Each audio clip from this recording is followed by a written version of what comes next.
एक बड़ी पुरानी कहावत है, जो दिखता है वह बिकता है। लेकिन यह कहावत भदोही में फिट नहीं बैठती, बल्कि भदोही की सच्चाई दूसरी जगहों से थोड़ी अलग है। भदोही में गलीचे की काती दिखेगी, मजदूर दिखेंगे, बुनकर दिखेंगे, लेकिन सबकी मेहनत से जो कालीन ठोक पीट कर तैयार हो जाता है वह यहाँ दिखता तो है, लेकिन बिकता नहीं, विदेशों में है। खैर छोड़िए, यह सब चुनाव है तो भदोही के चुनाव की बातें करेंगे। कालीन की बात तो इसलिए किए कि उसी की तरह जो नेता यहाँ दिखते हैं वे चुनाव में न दिखते हैं और न बिकते हैं, बल्कि उनके वर्षों की मेहनत को दरकिनार कर राजनीतिक दल उसे भेज देते हैं जो आम दिनों में तो दिखता नहीं, लेकिन चुनाव में माननीय बनने जरूर चला आता है। भदोही के लोग उन्हें आराम से स्वीकार भी कर लेते हैं। भदोही की सियासत चुनाव आते ही घरेलू बनाम बाहरी मुद्दे को लेकर सोशल मीडिया में एक तपिश सी भर देती है। राजनीतिक दलों की तरफ से बाहरी उम्मीदवारों को थोपे जाने को लेकर सोशल मीडिया पर यह गुस्सा जितना तीखा दिखता है वह वोटिंग में धरातलीय तौर पर दिखाई नहीं देता है।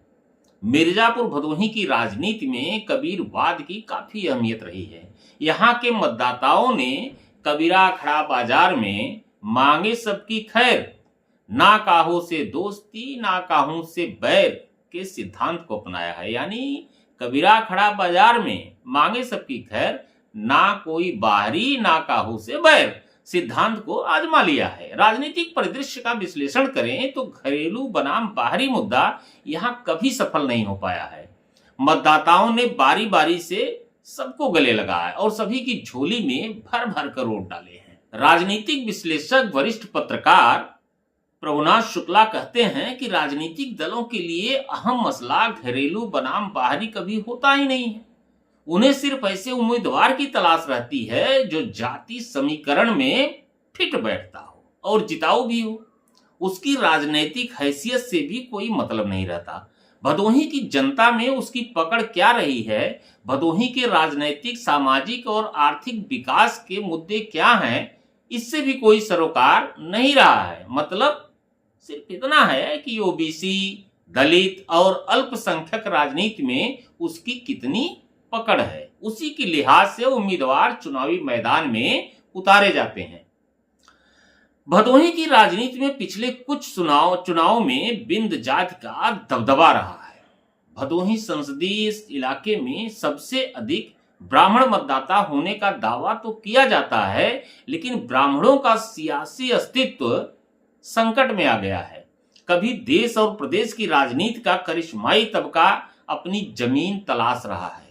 मिर्जापुर भदोही में 6 बार यहां कांग्रेस के सांसद रहे हैं, जबकि 4 बार भगवा लहराया है। समाजवादी पार्टी की साइकिल यहां 3 बार सरपट दौड़ी है, जबकि 3 बार हाथी की मस्त चाल ने लोगों को भी लुभा लिया है।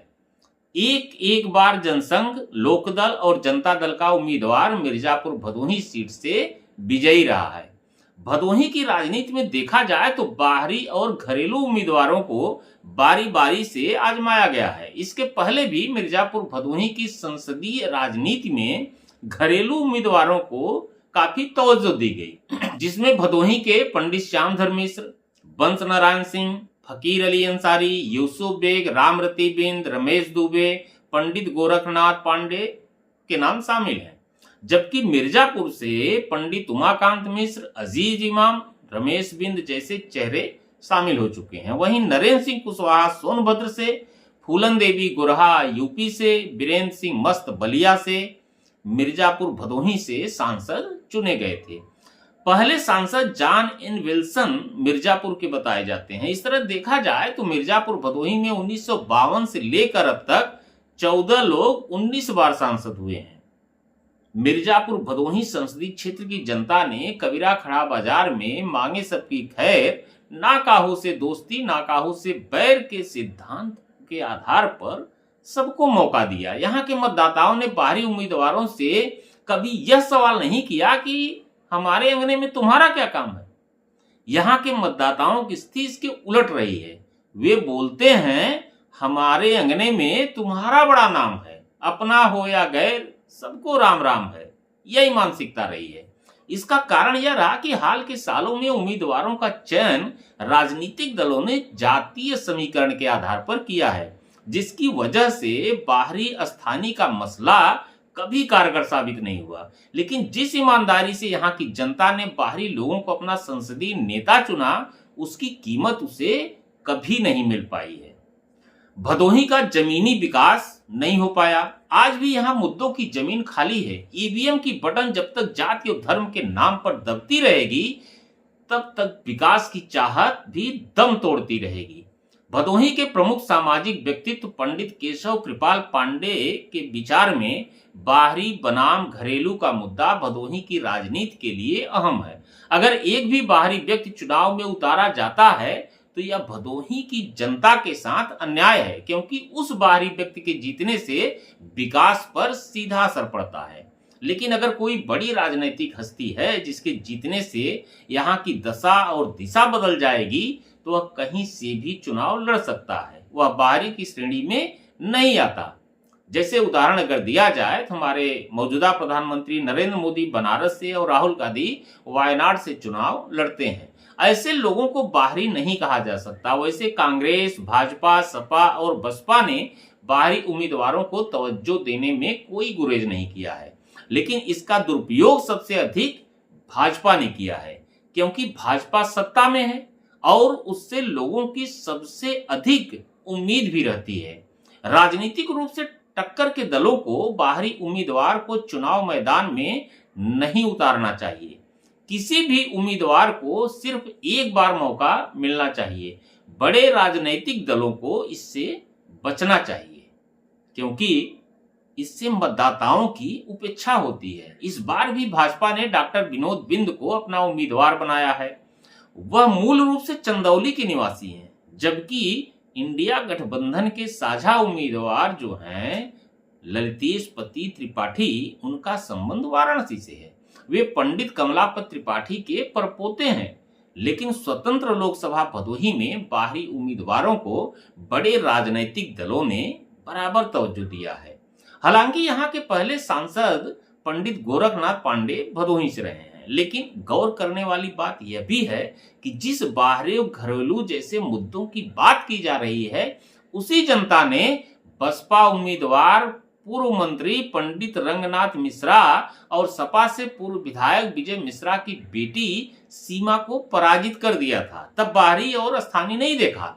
फिलहाल भदोही में घरेलू बनाम बाहरी की राजनीति कभी निर्णायक नहीं रहेगी। मतदाताओं ने खुद अपने मुद्दे को भूलकर जाति और धर्म को गले लगाया है। अगर बाहरी और स्थानीय मुद्दा कारगर होता तो यहाँ से कभी दस्यु सुंदरी रही फूलन देवी चुनाव जीत पाती, लेकिन मतदाताओं ने तो उन्हें भी सांसद चुन लिया।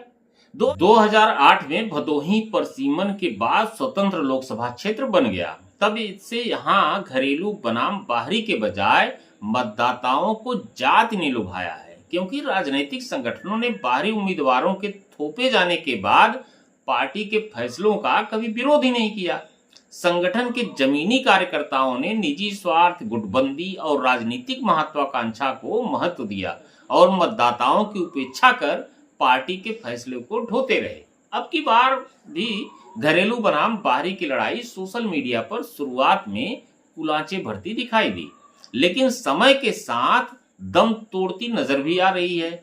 यही दम तोड़ता विरोध ही राजनीतिक दलों की सोच पर कोई असर नहीं डाल पाता है। धन्यवाद, नमस्कार।